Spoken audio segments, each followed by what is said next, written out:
सुप्रभात मान्यवर। आज के इस वीडियो में हम लोग बात करेंगे जी रशिया में तेल संकट की। जी हाँ, अभी फ़िलहाल जैसा आपने देखा कि पूरी जो सीरीज़ है आपने रशिया की उसको बहुत अप्रिशिएट किया। रशिया के दौरे पे मैं था।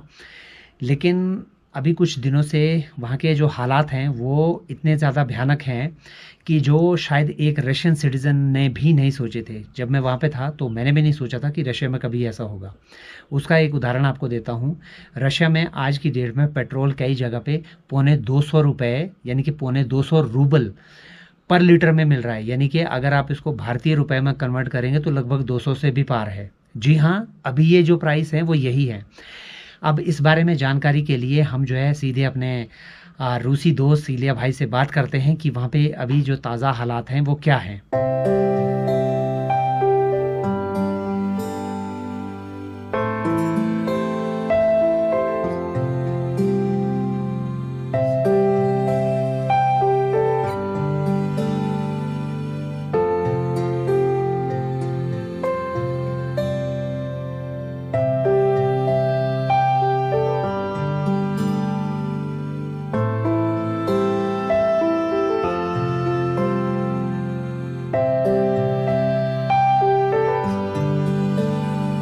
तो इलिया भाई, बहुत बहुत स्वागत है आपका इस वीडियो में।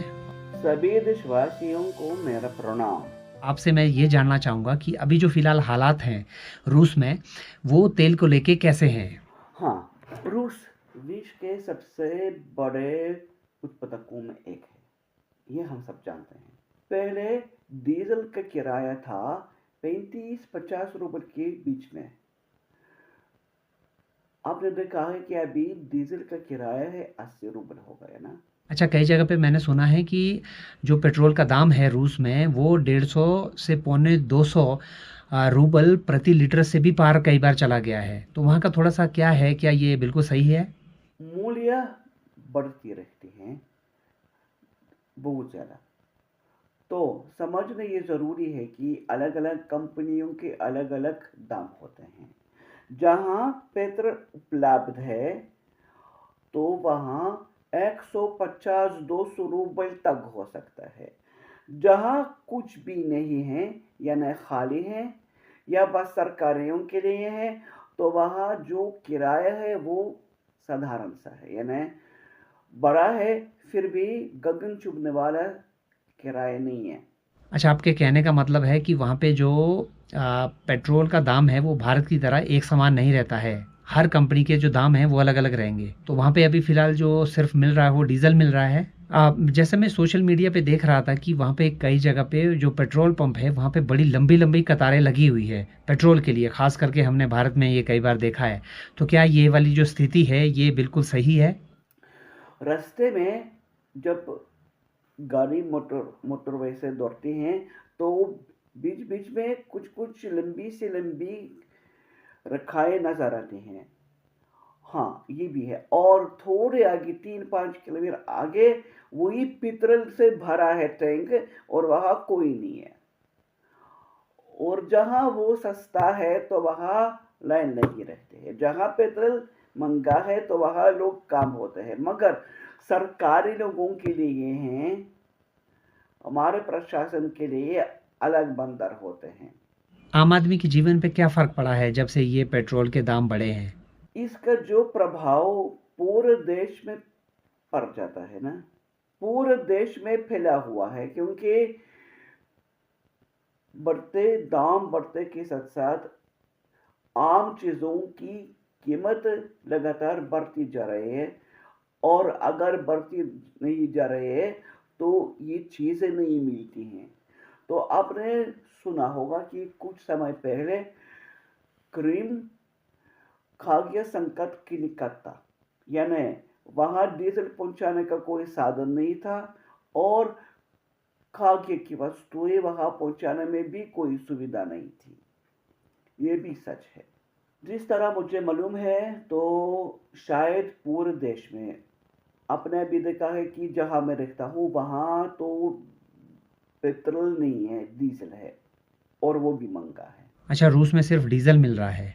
मैंने कई जगह पे पेट्रोल पंप पे देखा है फ़ोटो, जैसा आपने भी दिखाया था कि उसमें सिर्फ़ डीज़ल का प्राइस लिखा हुआ है और बाकी सब खाली छोड़ा हुआ है।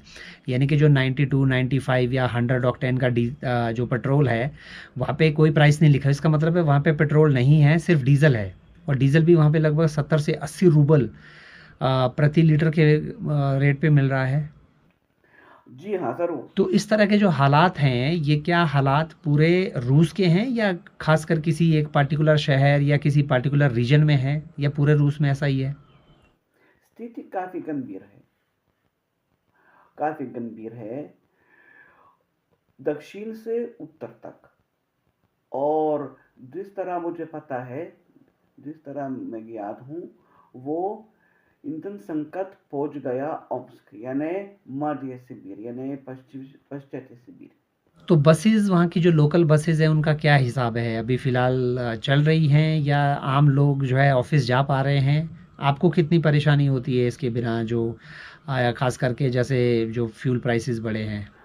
बस दौड़ती हैं, भला ये कि अभी कोई बदलाव, कोई परिवर्तन नहीं आया है मूल्य में, बस की मूल्य। और बसों के लिए अलग अलग वही बटन होते हैं, अलग अलग कंपनियां भी होती हैं। फिर भी इसके बावजूद अभी सड़कों पर बहुत कम बस नज़र आने लगी हैं।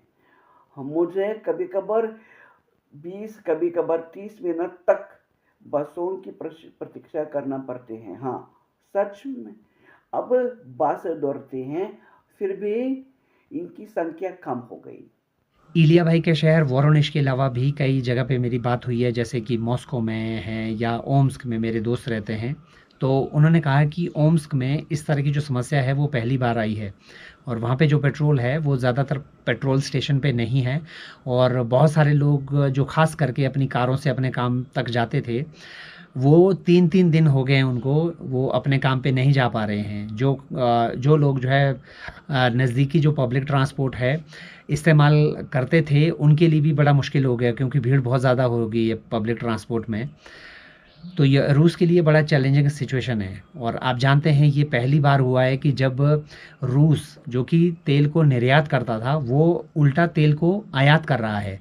अभी पिछले महीने रूस ने 60,000 मीट्रिक टन जो फ्यूल है वो भारत से खरीदा है और जबकि जो कच्चा तेल है वो रूस भारत को देता है।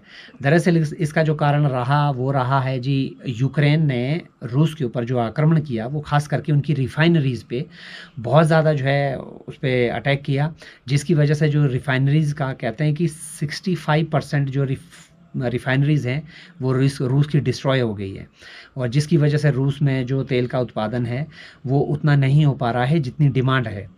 तो ये पहली बार मैंने देखा है कि यूक्रेन ने इतना ज़बरदस्त तरीके से रशिया को जो है अटैक किया है कि उसका आप समझ सकते हैं कि जो फ्यूल का एक पूरा इंफ्रास्ट्रक्चर है वो पूरी तरह से ध्वस्त हो गया है, तबाह हो गया है। मुझे याद है कि जब जब भी मैं रूस के तेल के प्राइसेस दिखाता था, कभी 40 रूबल, कभी 45 रूबल प्रति लीटर मिलता था, तो हमें लगता था कि हम ऑलमोस्ट डबल से भी ज़्यादा जो है भारत में पैसा पे कर रहे हैं। लेकिन अभी जो रूस के हालात हैं वो भी कुछ कुछ भारत जैसे ही हैं और भारत के बराबर ही हैं। फ़र्क सिर्फ इतना है कि भारत में जो तेल का दाम है वो कंपनियां डिसाइड तो खुद करती हैं, लेकिन इनके ऊपर भी गवर्नमेंट का प्रेशर बहुत ज़्यादा रहता है। ये कहने के लिए कि कंपनियां खुद डिसाइड करती है, ऐसा नहीं है। भारत में जो है आज भी जो तेल है वो भारत सरकार की मर्ज़ी के बिना कभी भी ऊपर नीचे नहीं होता है।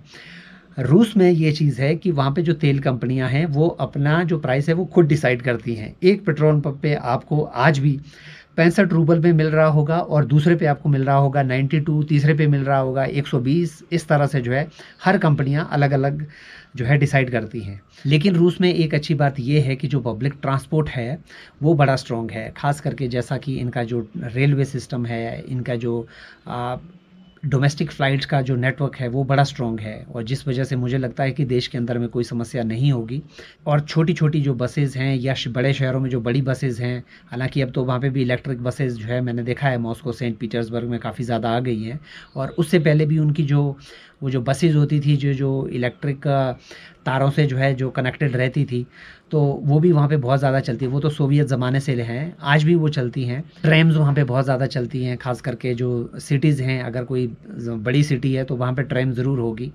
तो पब्लिक जो ट्रांसपोर्ट है वो रूस का अभी भी स्ट्रॉन्ग है, लेकिन उसके बावजूद भी रूस को सोचना पड़ेगा कि आखिर ये दिन कैसे आए हैं और इससे कैसे जल्दी से निपटा जाए।